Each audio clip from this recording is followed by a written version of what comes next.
তরুণীর ঘরে চুরি করতে এসে ঘুমন্ত তরুণীর মায়াবী চেহারা দেখে প্রেমে পড়ে গেলেন চোর। দাবি করে বসলেন এই তরুণীকে বিয়ে না করে এখান থেকে যাবেন না। বিপাকে পড়ে গেছেন গ্রামের প্রধানরা। সবাই এত রাতে উপস্থিত হয়েছেন এখানে। চোরের বিচার আগে হবে নাকি বিয়ে আগে হবে, এই বিষয় নিয়ে সবার আগে আমি কথা বলবো এই মেয়ের বাবার সাথে। ইনার বাড়িতেই চোর এসেছিল চুরি করতে। আপনার মেয়েকে দেখার পর চোর পাগল হয়ে গেছে, আপনার মেয়ের প্রেমে পড়ে গেছে। আপনি কি এই চোরের সাথে আপনার মেয়ের বিয়ে দিবেন? মানে সে তো বিয়ে না করে যাবে না এখান থেকে। কি বলেন আপনি? চোরের সাথে আমার মেয়ের বিয়ে দিব? মানে সে তো বিয়ে করতে যাচ্ছে। আইন নিজের হাতে তুলে নেন না। আইন নিজের হাতে তুলে নেন। দর্শক, আমার উপযুক্ত শাস্তি দিয়ে আমার বিয়েটা দিয়ে দেন। দাঁড়ান চেয়ারম্যান সাহেব, দাঁড়ান। একটু ধৈর্য ধরেন। দর্শক, বুঝতেই পাচ্ছেন কতটা গরম এই মুহূর্তে পরিবেশ। আমি সবার আগে একটু কথা বলার চেষ্টা করি চোরের সাথে। আপনি কিভাবে চুরি করতে আসলেন, মানে ঘরে ঢুকলেন কিভাবে? ভাই আসলে এখন আমার পেশা হলো চোর, আমি চুরি করি। আমি একজন চোর, আমি চুরি করি, এটা আমার পেশা। কারণ চুরি না করলে আমার পেটে বাদ যায় না। জি। এই কাজটা আমি খুবই প্র্যাকটিক্যাল ভাবে শিখছি ছোটবেলার থেকেই। আচ্ছা। আমি এই কাজটা খুব ভালো হলে করি পারি। আচ্ছা। তো আমি যেখানেই চুরি করছি এরকম ঘটনার সম্মুখীন কোনদিন হই নেই, কোনোদিন মেয়ের ঘরে ঢুকিনি। কিন্তু আজকে হঠাৎ করিয়া মনে করেন ভুলবশত আমি ঢুকে পড়ছি, মেয়ের ঘরে ঢুকে পড়ছি। ভালো লেগে গেছে, মনে করছি এই ঘরে জিনিসপাতি আছে। এখন যাদের কোনো জিনিসপাতি নেই, এই মেয়েটা শুয়ে রয়েছে। অনেক সুন্দর একটা মেয়ে শুয়ে রয়েছে। ধরেন গরমের দিনে এখন কিছু গোপন কথা থাকে, সব কথা তো আর বলা যায় না। ইজ্জত তো সবারই আছে। যেহেতু আমি একজন ভদ্রলোক, হয়তো পেশায় চুরি করি। মানে আপনি ভদ্রলোক, পেশায় চোর। জি। আবার এখানে ধরেন অনেক চেয়ারম্যান মেম্বার আছে, এই গ্রামবাসী আছে, সবাই তো এখানে ভদ্রলোক জ্ঞানী গুণী মানুষ বসে। তাদের সামনে তো বিয়াদবি করা যায় না। বিয়াদবি করার অভ্যেসটা আমার নাই ছোটবেলা থেকে। চুরি করার অভ্যাস আছে কিন্তু বেয়াদবি করার অভ্যাস নাই। বাহ, চোরের কথা ব্যক্তিগতভাবে আমার কাছে ভালো লেগেছে। ওনার চুরি করার অভ্যাস আছে কিন্তু বেয়াদবি করার অভ্যাস নেই। জি, তারপর বলেন। এখন মনে করেন যে এখন চুরি করে যেহেতু আইসি ফেলাইছি, এই মেয়েটা দেখিয়া মানে অটোমেটিকলি ভাবে আমি তার প্রেমে পড়ে গেছি। আর মনের মধ্যে আবেগ উতলাই উঠছে। আর যখনই প্রেমে পড়ে গেছি তখন আমার হাত পাওয়ার চুরি করার লেগে ওঠে নাই। তখন আমি অটোমেটিকলি ভাবে ধরা খাওয়া গেছি। মেয়ে আমাকে দিয়ে চিল্লা উঠছে, আমি ধরা খাওয়া গেছি। সবাই মিলে ধরে আপনাকে বাইন্ধে ফেলাইছে। তো আমি যদি প্রেমে না পড়তাম তাহলে তো আমি পলা চলে যেতাম, আমাকে ধরে পারতো না। প্রেমে পড়ে গেছি বিলেই তো আমি ধরাটা খাইছি। আর যেহেতু সবারই মান সম্মান আছে, ইজ্জত আছে, এই ইজ্জতের কথা চিন্তা ভাবনা করি আমি মেয়েটা বিয়ে করতে চাইছি। কারণ আমি একজন পুরুষ মানুষ। হ্যাঁ, আমার বিয়ে করা কিন্তু ফরজ কাজ। রেস। আবার প্রেমে পড়াটা কোনো অপরাধ না। প্রেম সৃষ্টি থেকে শুরু থেকে কিন্তু মানুষ প্রেমে পড়ে। আমিও প্রেমে পড়ে গেছি। হয়তো আমি চোর, আমি তো মানুষ, প্রেমে পড়া অপরাধ।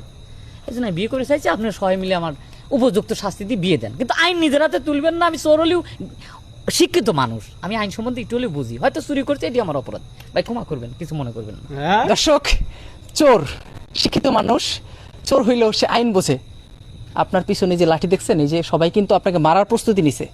আপনি যে বিয়ে করতে চাচ্ছেন, ধরেন আপনাকে বিয়েটা দিয়ে দেওয়া হইলো, বিয়ের পরেও আপনি চুরি করবেন নাকি ভালো হয়ে যাবেন? অসম্ভব। আমি যেহেতু একটা সম্মানী করে বিয়ে করবো, এটা তো চুরি করা যাবি লয়, এটা আমার ভুল হবি।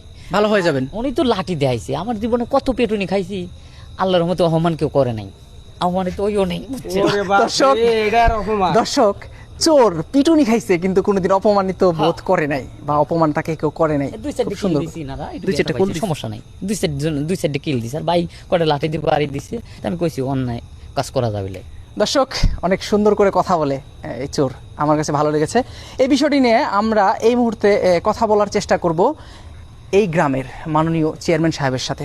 আসসালামু আলাইকুম। ওয়ালাইকুম আসসালাম। আপনি তো এই গ্রামের চেয়ারম্যান, এই ঘটনাটা কিভাবে সমাধান করবেন? মানে একটা জটলা তো পাইকে গেছে, সে চাচ্ছে মেয়েটাকে বিয়ে করতে, না বিয়ে করে এখান থেকে যাবে না, কি করবেন এখন? এখন বিষয়টা চিন্তা করতেছি যে সে চুরি করতে আইসা মেয়ের প্রেমে পড়ে গেছে, এরকম বিষয়টা আসলে আমারও খুব টেনশন বোধ করতেছি যে কি করা যায়। চুরি করে সে তার বিচার করা দরকার। সে এখন তার প্রেমের প্রস্তাব, বিয়ের প্রস্তাব দিছে।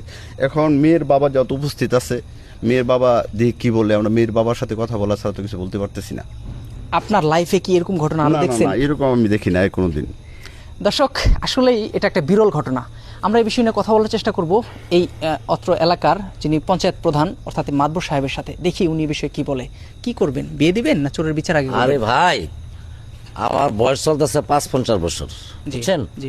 এইরকম চোর আমার জীবন আমি দেখি নাই, যে চুরি করতে আইসা মেয়ের প্রেমে পড়ে জায়গা। এই প্রথম আমি দেখলাম এবং সে আবার বললে সে আবার বলে কি জানেন, সে বলে কি কো ভাই আইন হাতে তুলে নে, আর বলো রাখো রাখো চুরিও করো তোমার আইন বুঝোস, আইন বুঝোস ভাই।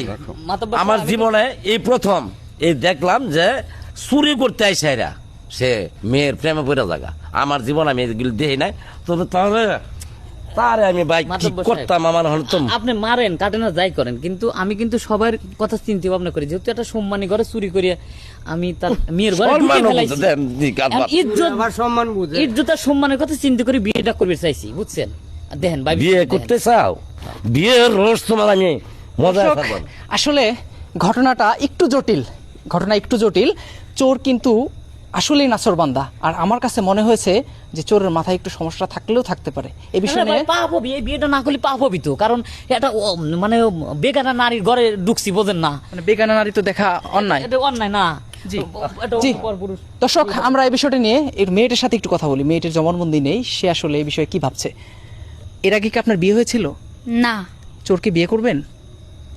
আমি জানি না, কিন্তু উনি যা বলতেছে যে চোরটা বানোয়াট কিছু বলতেছে, আমার নামে আজে বাজে কথা বলতেছে, আসলে এগুলো কিছুই হয়নি। দর্শক, গ্রামের একটা সহজ সরল মেয়ে হিসেবে যতটুকু বলা দরকার আমরা ততটুকুই শুনলাম। এই বিষয়টা নিয়ে মেয়ের বাবার সাথে একটু কথা বলবো। কি করবেন এখন আঙ্কেল? মানে চোর তো বিয়ে না করে যাবে না, আর কিভাবে কথা বললো সেটা তো শুনলেনি। না ঠিক আছে, চোর বিয়ে না করে যাবে না। এখন আমার মাতবর আছে, চেয়ারম্যান আছে, চেয়ারম্যান চোরের বিচার করব, পরে মাতবর চেয়ারম্যান ডিসিশন দিবে যে কি করা যায়। ওরে তো মারমু আমি এখনো। জি জি জি, ধৈর্য ধরেন, ধৈর্য ধরেন। দর্শক, আপনারা সমস্ত ঘটনায় শুনলেন, সবার বক্তব্য শুনলেন। চোর চুরি করতে এসে তরুণীর প্রেমে পড়ে গেছে, এখন বিয়ে তার করতেই হবে। বিয়ে হবে কিনা জানি না, তবে চোরের বিচারটা অবশ্যই হবে এবং চোরের বিচার হোক, এটাই আমরা চাই।